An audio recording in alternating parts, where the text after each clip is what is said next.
तो मेरा जो नेक्स्ट क्वेश्चन है तो ये है कि एक स्फेरिकल गॉसियन सरफेस है जो कि 8.85 इंटू 10⁻⁻8 कूलम चार्ज को एनक्लोज करके रखा है। तो ये हो गया मेरा एक स्फेरिकल गॉसियन सरफेस।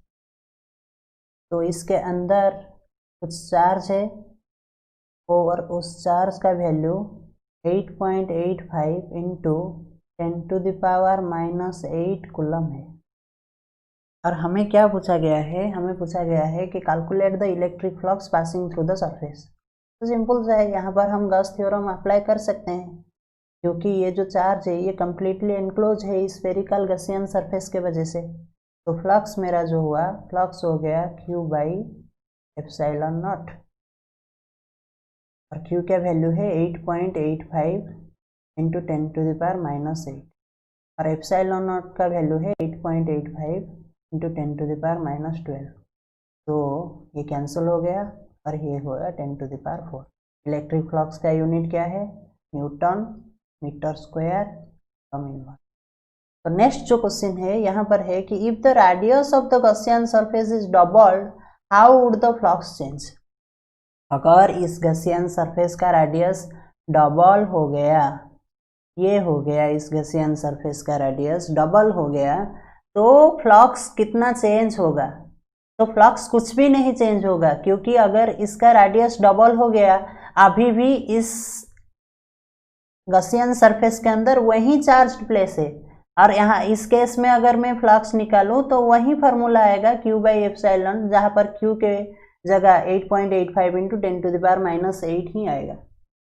तो इस क्वेश्चन में बेस्ट जो थिंग है ये है, कंसेप्ट का थिंग है कि अगर उसका रेडियस डबल हो जाता है तो फ्लक्स कितना होगा। तो फ्लक्स होगा Q/ε0, वही फ्लक्स होगा। तो फ्लक्स कुछ भी नहीं चेंज होगा। How would the flux change, flux कुछ भी नहीं चेंज होगा, पहले फ्लक्स जितना था वही फ्लक्स रहेगा। तो ये एक चार्ज Q है, यहाँ पर एक इसको यहाँ एनक्लोज करके रखा है, तो इस सरफेस के अंदर चार्ज है Q, तो फ्लक्स हो गया Q/ε0।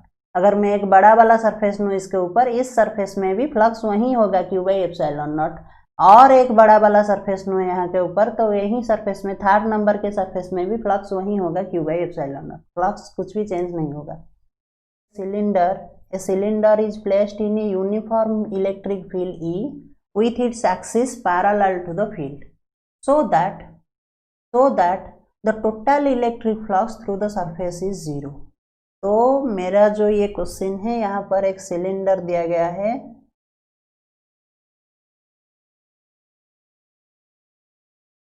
तो ये हो गया मेरा सिलेंडर।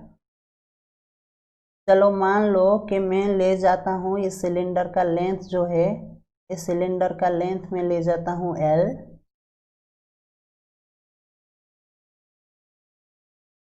ये जो सिलेंडर है इस सिलेंडर के लेंथ को मैं ले जाता हूँ L, और ये जो क्रॉस सेक्शनल एरिया है इस क्रॉस सेक्शनल एरिया को मैं ले जाता हूँ A।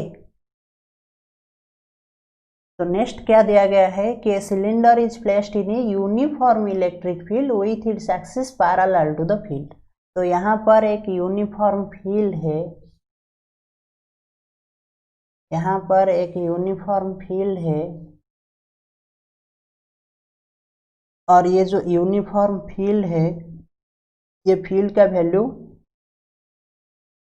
है, और ये जो फील्ड है ये सिलेंडर के एक्सिस को पैरेलल होकर है। तो ये जो सिलेंडर का एक्सिस हो गया और ये इलेक्ट्रिक फील्ड इसको पैरेलल होकर रहा है।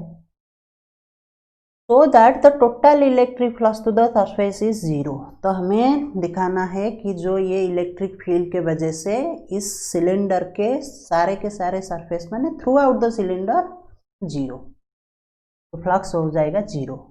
कैसे निकालना है, तो सिंपल सा है, यहाँ पर 3 सरफेसेस है, 2 सरफेस तो ये है 1 और 2, तो ये सरफेस को मैं S1 ले लेता हूँ, ये सरफेस को मैं S2 ले लेता हूँ।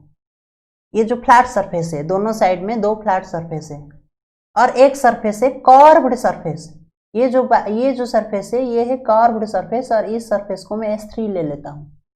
तो सारे के सारे सरफेस में एरिया वेक्टर का डायरेक्शन क्या होगा, चलो ये देख लेते हैं पहले। तो ये जो S2 है यहाँ पर एरिया वेक्टर का डायरेक्शन कुछ इस तरह होगा, DS2। ये जो सरफेस है S1, यहाँ पर एरिया वेक्टर का डायरेक्शन कुछ इस तरह होगा DS1, क्योंकि हमें पता है कि एक क्लोज्ड सरफेस में जो एरिया वेक्टर है वो हमेशा आउटवर्ड डायरेक्शन के तरफ ही होता है। इनवर्ड डायरेक्शन में हम कोई एरिया वेक्टर नहीं, ओके, जो भी इनवर्ड डायरेक्शन में हम कोई एरिया वेक्टर नहीं ड्रा कर सकते। इनवर्ड डायरेक्शन में हम कोई एरिया वेक्टर नहीं ड्रा कर सकते। और ये जो S3 है, ये S3 में एरिया वेक्टर हो जाएगा कुछ इस तरह ऊपर के तरफ DS3। और जो टोटल फ्लक्स हमें निकालना है वो total flux E dot ds closed integration, that is E dot ds1 surface S1 plus E dot ds2 surface S2 plus E dot ds3 surface S3 कुछ इस तरह हो जाएगा। अगर आपको ये पता नहीं है तो आप मेरा इलेक्ट्रिक फ्लक्स वाला कंसेप्ट वाला वीडियो देख सकते हैं। तो ये हो गया S1 सरफेस में E और DS1 के अंदर जो एंगल है, यहाँ पर इलेक्ट्रिक फील्ड राइट साइड के तरफ है और DS1 का डायरेक्शन लेफ्ट साइड के तरफ है, तो एंगल हो गया 180। तो यहाँ पर E DS1 cos 180, एंगल तो 180 है। Then plus integration S2 E DS2, E और DS2 के बीच में एंगल है 0, क्योंकि ये दोनों पैरेलल है। इलेक्ट्रिक फील्ड भी राइट साइड के तरफ है, DS2 जो एरिया वेक्टर है ये भी राइट साइड के तरफ है, तो इसका एंगल हो गया 0 cos 0 प्लस ये आ गया मेरा S3 E DS3।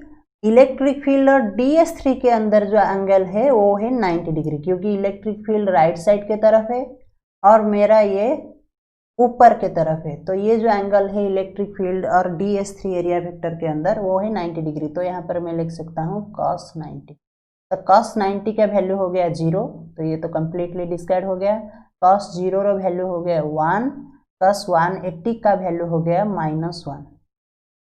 तो यहाँ पर ये हुआ मेरा कुछ इस तरह, मैं थोड़ा राइट साइड में लिख लेता हूँ, इक्वल टू पहले S1 माइनस जो है इलेक्ट्रिक फील्ड भी यहाँ पर बाहर ही रहेगा, माइनस भी बाहर रहेगा, सिर्फ DS1 प्लस इलेक्ट्रिक फील्ड बाहर आ गया, इंटीग्रेशन S2 DS2 और थर्ड टर्म जो है वो 0 हो गया। तो माइनस ही ये जो DS1 है, ये जो एरिया है मैंने क्या लिया है, इस एरिया को क्रॉस सेक्शनल एरिया A है, तो ये भी A है, ये भी A है, तो यहाँ पर DS1 के इंटीग्रेशन क्या हो जाएगा, total area A plus again E, ये जो DS3 है, सॉरी DS2, क्योंकि 3 का जो थर्ड टर्म है ये तो 0 हुआ, तो DS2, ये जो S2 का एरिया है यहाँ पर भी ये क्रॉस सेक्शनल एरिया A है, तो DS2 का इंटीग्रेशन हो गया A, तो माइनस ये प्लस ये, दैट इज 0। तो हमें क्या पूछा था, हमें पूछा था कि सो that the total electric flux through the surface is 0, तो हमने ये प्रूव भी कर दिया है कि जो टोटल इलेक्ट्रिक फ्लक्स हुआ। तो मेरा जो नेक्स्ट क्वेश्चन है ये कुछ इस तरह है कि the electric components Ex equal to alpha x to the power half. तो ये एक इलेक्ट्रिक फील्ड है जिसका x कंपोनेंट है alpha x to the power, Ey equal to Ez equal to 0। Electric field का जो y कंपोनेंट है और z कंपोनेंट है वो 0 है। इसका मतलब ये हुआ कि ये जो x एक्सिस, y एक्सिस और z एक्सिस है, यहाँ पर इलेक्ट्रिक फील्ड सिर्फ x डायरेक्शन में ही है और y डायरेक्शन में, z डायरेक्शन में इलेक्ट्रिक फील्ड का वैल्यू 0 है। नेक्स्ट क्या दिया है कि in which alpha equal to 800 newton पर कूलम मीटर स्क्वायर। तो ये जो अल्फा की वैल्यू दिया गया है 800 न्यूटन पर कूलम मीटर स्क्वायर। पूछा गया है calculate the flux through the cube and the charge within the cube, assume A equal to 0.1 metre. Calculate the flux through the cube and charge within the cube. तो पहले हमें flux निकालना है, इस cube के flux निकालना है, उसके बाद चार्ज का वैल्यू निकालना है। तो चलो पहले फ्लक्स निकालते हैं। तो देखो यहाँ पर दिया है कि EY और EZ 0 है, इसका मतलब Y डायरेक्शन में इलेक्ट्रिक फील्ड ही नहीं है, Z डायरेक्शन में इलेक्ट्रिक फील्ड ही नहीं है। तो ये जो मेरा दो सरफेस है, ये दो सरफेस में इलेक्ट्रिक फील्ड हो जाएगा 0, क्योंकि पहले तो हमें पूछा गया है कि calculate the flux through the cube, cube का फ्लक्स निकालना है। इसका मतलब हमें टोटल सारे के सारे फेस का फ्लक्स निकालना है, और टोटल फेस का फ्लक्स को अगर हम ऐड कर देंगे तो क्यूब का फ्लक्स हो जाएगा। तो पहले मैं ऊपर वाला फेस को देखो और नीचे वाला फेस को देखो, तो ये दो फेस में फ्लक्स होगा 0। क्यों होगा? क्यों होगा? क्योंकि यहाँ पर इलेक्ट्रिक फील्ड ही नहीं है। क्योंकि अगर यहाँ पर EY होता तो EY इस सरफेस को परपेंडिकुलर होता और हमारा इलेक्ट्रिक फ्लक्स निकलता। क्योंकि यहाँ पर EY 0 है, क्योंकि यहाँ पर EY 0 है तो फ्लक्स 0 ही हो जाएगा। इसको हम और किस तरह समझ सकते हैं? इसको हम कुछ इस तरह भी समझ सकते हैं कि ये जो ऊपर वाला फेस है और नीचे वाला फेस है, यहाँ पर एरिया वेक्टर का डायरेक्शन हुआ मेरा इस तरह ऊपर की तरफ और नीचे की तरफ, और ये जो इलेक्ट्रिक फील्ड है ये सिर्फ x डायरेक्शन में है, और जो ये इलेक्ट्रिक फील्ड है ये इलेक्ट्रिक फील्ड सिर्फ x डायरेक्शन में है, क्योंकि Ex ही एग्जिस्ट करता है। तो इसका मतलब तो यही हो गया कि इलेक्ट्रिक फील्ड और एरिया वेक्टर के अंदर एंगल 90 डिग्री, और फ्लक्स क्या है? E डॉट ds और E ds cos थीटा, तो थीटा हो गया 90 डिग्री। इसका मतलब ऊपर वाला फेस में इलेक्ट्रिक फ्लक्स 0 और नीचे वाला फेस में भी इलेक्ट्रिक फ्लक्स 0। बाकी रहा ये जो हमारे तरफ जो फेस है, इसको मैं देता हूं ABCD, और ये जो पीछे की तरफ फेस है EFGH। तो ये जो आगे की तरफ फेस है ABCD, यहाँ भी इलेक्ट्रिक फील्ड होगा 0, क्योंकि यहाँ पर एरिया वेक्टर जो है वो Z डायरेक्शन में रहेगा, एरिया वेक्टर जो है वो Z डायरेक्शन में रहेगा, और इलेक्ट्रिक फील्ड जो है वो X डायरेक्शन में है। तो इलेक्ट्रिक फील्ड और एरिया वेक्टर के अंदर एंगल हो जाएगा 0, तो एंगल 0, इसका मतलब इलेक्ट्रिक फ्लक्स भी 0। कुछ इस तरह पीछे वाला फेस में भी वही होगा। तो जो इलेक्ट्रिक फ्लक्स जो 6 फेस में डिस्ट्रीब्यूट होता है, तो उनमें से 4 फेस में इलेक्ट्रिक फ्लक्स 0 हो गया। तो बाकी क्या रहा? ये जो AEHD फेस और BFGC फेस। तो हमें सिर्फ ये 2 फेस का इलेक्ट्रिक फ्लक्स निकालना है, और इलेक्ट्रिक फ्लक्स निकालने के लिए फॉर्मूला क्या है? इलेक्ट्रिक फ्लक्स निकालने के लिए फॉर्मूला है flux equal to E dot ds integration closed integration. ये तो 2 पार्ट में डिवाइड होगा, E डॉट ds, ये क्लोज्ड नहीं लिख रहा हूं मैं, E dot ds for left side plus E dot ds for right side face. तो पहले हमें लेफ्ट साइड फेस में इलेक्ट्रिक फील्ड का वैल्यू और राइट साइड फेस में इलेक्ट्रिक फील्ड का वैल्यू निकालना है, उसके बाद हम यहाँ पर फ्लक्स अप्लाई कर सकते हैं। तो पहले इस लेफ्ट वाला फेस के लिए इलेक्ट्रिक फील्ड Ex का वैल्यू है alpha x to the power half. Alpha का वैल्यू हुआ 800 इंटू x जो है ये है इसके लिए x, और ये x किसके बराबर है? a के बराबर है, और a का वैल्यू दिया है 0.1 मीटर, तो यहाँ पर होगा 0.1 to the power half। तो 800 into 1/10 to the power half। तो अगर हम इसको कैलकुलेट करें तो ये मेरा हो जाएगा 252.98। तो नेक्स्ट EY कैलकुलेट करते हैं। सॉरी EY, ये जो राइट साइड फेस, यहाँ पर इलेक्ट्रिक फील्ड का वैल्यू कैलकुलेट करते हैं। यहाँ पर इलेक्ट्रिक फील्ड ये जो है ये EL है, लेफ्ट साइड का इलेक्ट्रिक फील्ड वैल्यू है, और जो राइट साइड का इलेक्ट्रिक फील्ड है यहाँ पर इलेक्ट्रिक फील्ड का वैल्यू कैलकुलेट करते हैं ER, और ER का वैल्यू फिर से alpha x to the power half. तो अल्फा का वैल्यू हुआ मेरा 800 इंटू यहाँ पर x का वैल्यू है यहाँ से लेकर यहाँ तक, और ये A है, ये भी A है। तो टोटल x का वैल्यू हो गया ये राइट साइड वाला फेस के लिए 2A। तो यहाँ पर मैं लिख सकता हूँ 2A to the power half. तो 800 into 0.2 to the power half, इसका आएगा 357.77।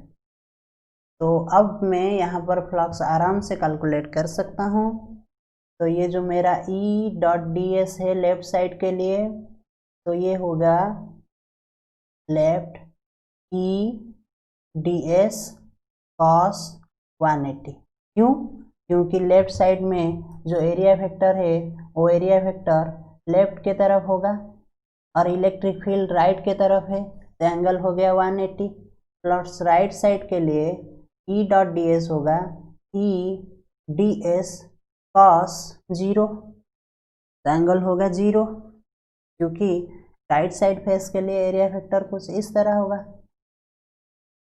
तो अब जो ये है ये EL बाहर आ जाएगा, सिर्फ रहेगा ds, प्लस ये जो है ये cos 180 जो है इसका वैल्यू -1 है, तो यहाँ पर एक माइनस रहेगा। तो अगेन यहाँ पर ER जो है ये बाहर आ जाएगा और अंदर रहेगा ds।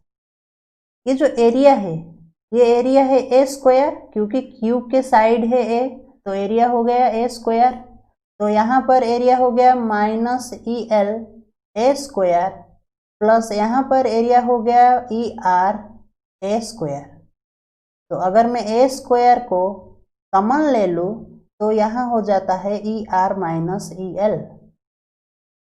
तो यहाँ पर मेरा काम है कि सारे के सारे वैल्यू को पुट कर लूँ। तो ये स्क्वायर A स्क्वायर 0.1 का स्क्वायर, ER का वैल्यू है 357.77 माइनस EL का वैल्यू है 252.98। तो इसे हम कैलकुलेटर से तो यहाँ पर इसका वैल्यू हो गया 1.0479 और 1.05। क्या निकाल रहे हैं? इलेक्ट्रिक फ्लक्स निकाल रहे हैं। तो लिख सकते हैं newton metre square coulomb inverse. तो सेकेंड पार्ट के क्वेश्चन में दिया है can charge within the cube, charge निकालना है। तो फ्लक्स है phi E equal to Q/ε0। तो चार्ज Q होगा फाई E इंटू ε0। तो फाई E हमने निकाल लिया है, ε0 का वैल्यू आपको पता है, तो ये आप खुद से कर सकते हैं। नेक्स्ट जो क्वेश्चन है, ये क्वेश्चन दिया है कि एक charge Q is distributed uniformly on a ring of radius R। तो एक charge Q is distributed uniformly. तो चलो मान लो कि ये जो लेफ्ट साइड वाला है ये एक रिंग है और इसका सेंटर O है और एक चार्ज दिया गया है, जो चार्ज इस रिंग के ऊपर कंप्लीटली डिस्ट्रीब्यूटेड है चार्ज Q। और ये जो रिंग है इस रिंग का रेडियस R है। नेक्स्ट क्या दिया है, A sphere of equal radius r is constructed within its center at the periphery of the ring. तो और एक स्पीयर है, तो ये जो सेकेंड वाला फिगर देख रहे हैं आप लोग, तो ये जो सेकेंड वाला फिगर है, तो ये फिगर एक स्पीयर का है, sphere of equal radius R. तो ये स्पीयर का रेडियस भी आर ही है और इसका सेंटर जो है वो पेरीफेरी ऑफ द रिंग के ऊपर है। तो ये रहा पेरीफेरी ऑफ द रिंग, इसके ऊपर में सेंटर ओडियास को रखता हूँ, तो ये हो गया मेरा स्पीयर। तो स्पीयर को ये जो है ये स्पीयर है और ये जो लेफ्ट साइड वाला है ये रिंग है, और हमें दिया है कि इस रिंग में क्यू चार्ज को डिस्ट्रीब्यूट करके रखा गया है। पूछा है find the electric flux through the sphere, इस स्पीयर के इलेक्ट्रिक फ्लक्स निकालना है। और ये जो क्वेश्चन है ये concepts of physics S C. Verma के क्वेश्चन है, ये मैंने एस.सी. वर्मा से उठाया है। तो पहले बात तो ये कि स्पीयर के through by electric flux through the sphere निकालने के लिए हमें पहले निकालना है कि इस स्पीयर के अंदर कितना चार्ज है, क्योंकि फ्लक्स का फॉर्मूला गॉस थ्योरम के अकॉर्डिंग है Q enclosed by epsilon not. कितना चार्ज एनक्लोज है वही पहले निकालना है, उसके बाद जाकर हम फ्लक्स निकाल सकते हैं। तो ये जो रिंग का है, ये जो रिंग है, इस रिंग का सिर्फ इतना पार्ट, सिर्फ यही पार्ट ही इस स्पीयर के अंदर आ रहा है। पूरे के पूरे रिंग में क्यू चार्ज डिस्ट्रीब्यूट है और सिर्फ यही पार्ट इस स्पीयर के अंदर आ रहा है। तो यहाँ पर कितना चार्ज का वैल्यू है अगर हम ये निकाल ले तो हम आराम से फ्लक्स के वैल्यू निकाल सकते हैं। तो देखो, अगर मैं यहाँ पर एक ट्रायंगल बनाऊं तो ये क्या हो गया R और ये क्या हो गया R। तो ये जो है ये एक इक्विलैटरल ट्रायंगल है क्योंकि सारे के सारे रेडियस है। और एक नीचे की तरफ अगर मैं ट्रायंगल बनाऊं, नीचे की तरफ एक ट्रायंगल बनाऊं, तो ये भी नीचे की तरफ जो ट्रायंगल है ये भी सारे के सारे इक्वल रेडियस है, सारे के सारे रेडियस है, सारे के सारे साइड इक्वल है, तो ये भी एक इक्विलैटरल ट्रायंगल ही है। तो अब ये जो एंगल है ये क्या हो गया 60 डिग्री, और ये जो एंगल है ये क्या हो गया 60 डिग्री। तो टोटल एंगल हो गया क्या 120 डिग्री। इस साइड में भी टोटल एंगल क्या हो गया 120 डिग्री। इसका मतलब क्या है, इसका मतलब यही है कि ये जो पार्ट है रिंग का, इस पार्ट टोटल रिंग के 1/3 पार्ट है, क्योंकि पूरे टोटल रिंग का ये जो सेंटर में एंगल होता है 360 डिग्री और यहाँ पर कितना एंगल आ रहा है 120 डिग्री। तो थर्ड पार्ट 1/3 पार्ट ही आ रहा है इस स्पीयर के अंदर। टोटल रिंग में चार्ज डिस्ट्रीब्यूट है Q, तो सिर्फ यहाँ पर 1/3 पार्ट में चार्ज डिस्ट्रीब्यूट होगा Q/3। सिंपल सा है। पहले फिर से बोल रहा हूँ कि अगर ये एंगल 120 निकल गया तो टोटल एंगल 360 डिग्री है, तो सिर्फ यहाँ पर ये रिंग का, ये जो टोटल रिंग का पेरीफेरी है कितना पार्ट आ रहा है 1/3 पार्ट आ रहा है, और जो चार्ज Q है वो चार्ज Q कंप्लीटली डिस्ट्रीब्यूट है रिंग के ऊपर। तो सिर्फ 1/3 पार्ट में कितना चार्ज आएगा Q/3। तो मेरा जो फ्लक्स है वो कितना हो जाएगा Q एनक्लोज के जगह Q/3 बाई एप्सिलॉन नॉट। तो मेरा हो गया flux Q/3 epsilon not. Simple सा क्वेश्चन था, आंसर भी इतना भी डिफिकल्ट नहीं था। तो नेक्स्ट क्वेश्चन की तरफ मूव करते हैं। ये जो नेक्स्ट क्वेश्चन है, नेक्स्ट क्वेश्चन दिया गया है कि if the amount of electric flux entering and leaving an enclosed surface respectively are φ1 and φ2, the electric charge inside the surface will be. पहले तो आप ये समझ लो कि अगर एक सरफेस कुछ इस तरह मुझे दिया गया है, तो एक इलेक्ट्रिक फील्ड है, एक इलेक्ट्रिक फील्ड है जो कि यहाँ पर सरफेस के अंदर और यहाँ पर सरफेस के बाहर जा रहा है। तो इस केस में, इस लेफ्ट वाले सरफेस के केस में एरिया वेक्टर और इलेक्ट्रिक फील्ड के बीच में जो डायरेक्शन है वो होगा 180 डिग्री। तो फ्लक्स जो है वो नेगेटिव आएगा। और राइट साइड में जो ये जो एरिया है, यहाँ पर एरिया वेक्टर और इलेक्ट्रिक फील्ड के बीच में जो एंगल है वो होगा 0 डिग्री। तो फ्लक्स जो है वो पॉजिटिव आएगा। इसका मतलब क्या हो गया, जो फ्लक्स एंटर कर रहा है वो फ्लक्स हमेशा नेगेटिव होता है, और जो फ्लक्स बाहर जा रहा है वो फ्लक्स हमेशा पॉजिटिव होता है। तो क्या दिया है, amount of electric flux entering and leaving an enclosed respectively φ1 and φ2। तो मेरा जो φ1 है वो एंटर कर रहा है, इसका मतलब φ1 जो है वो नेगेटिव होगा, -φ1 होगा। और जो φ2 है वो लीव कर रहा है सरफेस को, बाहर जा रहा है, इसका मतलब जो φ2 है वो पॉजिटिव होगा। तो मेरा जो टोटल फ्लक्स हो गया वो हो गया -φ1 + φ2, और मैं लिख सकता हूँ φ2 - φ1। देखिए क्या पूछा है, इलेक्ट्रिक चार्ज पूछा है। तो गॉस थ्योरम के अकॉर्डिंग मेरा जो फ्लक्स है वो है Q/ε0। तो चार्ज हुआ मेरा φe × ε0। तो यहाँ पर फ्लक्स मेरा क्या है, φ2 - φ1 है, -φ1 + φ2 और φ2 - φ1 है। तो मेरा जो चार्ज है वो हो जाएगा φ2 - φ1 × ε, दैट इज ऑप्शन ए।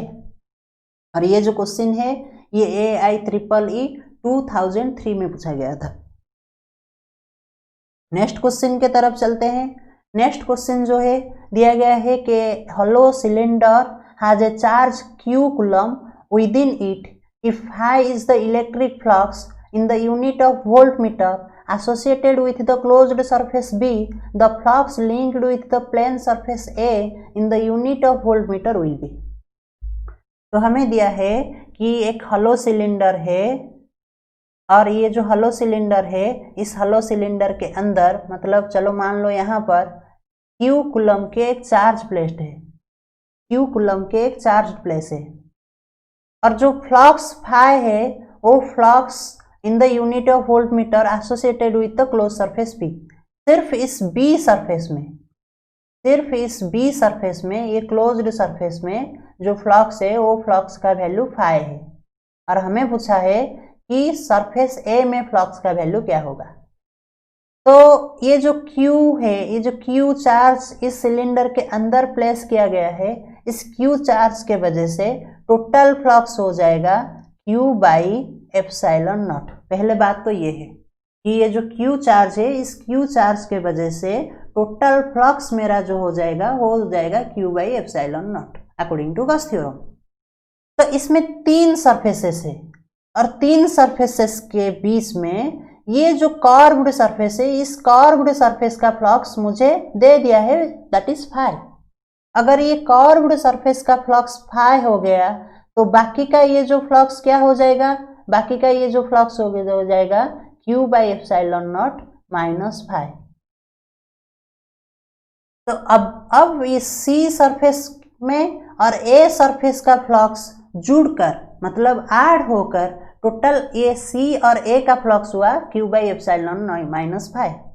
तो सिर्फ A का फ्लक्स होगा 1/2 × Q/ε0 - फाई, क्योंकि ये जो 2 सरफेस है इसका एरिया सेम है, तो यहाँ पर फ्लक्स बराबर होगा। तो दोनों का फ्लक्स मिलकर Q/ε0 - फाई। तो सिर्फ एक फेस का फ्लक्स, सिर्फ A का फ्लक्स होगा 1/2 Q/ε0 - फाई। तो आंसर जो हो जाएगा वो मेरा हो जाएगा बी। और ये जो क्वेश्चन है, ये क्वेश्चन CBSE का PMT 2007 में पूछा गया था। नेक्स्ट और एक क्वेश्चन है, दिया गया है कि square surface of side L metre in the plane of the paper is placed in a uniform electric field E acting along the same plane. मतलब जो इलेक्ट्रिक फील्ड है वो सेम प्लेन में है एट एन एंगल थीटा। तो जो square surface जिस plane के ऊपर है, ये इलेक्ट्रिक फील्ड भी वही प्लेन के ऊपर है, और वो स्क्वायर सरफेस को थीटा एंगल बनाकर है। With the horizontal side of the square as shown in figure. तो ये है figure, the electric flux linked to the surface. तो दिया गया है कि इलेक्ट्रिक फील्ड सेम सरफेस में है, तो इसका मतलब जो इलेक्ट्रिक फील्ड है वो इलेक्ट्रिक फील्ड इस एरिया को पैरेलल होकर है। तो ये एंगल थीटा है, पर इलेक्ट्रिक फील्ड एरिया को क्या हुआ, पैरेलल होकर हुआ। और ये जो एरिया वेक्टर का एंगल कितना होगा, ये जो एरिया वेक्टर के साथ एंगल कितना होगा, 90 डिग्री होगा, तो फ्लक्स हो जाएगा 0। सिंपल है, क्योंकि अभी इस तरह के क्वेश्चन ऊपर भी एक आया था। और हमें देखना है कि अगर इलेक्ट्रिक फील्ड किसी एरिया को पैरेलल होकर गुजर रहा है तो हम डायरेक्ट लिख सकते हैं कि फ्लक्स 0 है, क्योंकि फ्लक्स का डेफिनेशन यही कहता है कि कितना इलेक्ट्रिक फील्ड एरिया को परपेंडिकुलर होकर निकल रहा है वही फ्लक्स है। अगर सारे के सारे इलेक्ट्रिक फील्ड एरिया को पैरेलल होकर निकल रहे हैं तो फ्लक्स तो 0 हो जाएगा। तो नेक्स्ट क्वेश्चन जो है ये दिया गया है कि Gauss law is valid for option A any closed surface, option B only for regular closed surface, option C any open surface, only irregular open surface. ये जो क्वेश्चन है ये DPMT 2009 में पूछा गया है, और इसका जो आंसर ये हो जाएगा ए, एनी क्लोज्ड सरफेस।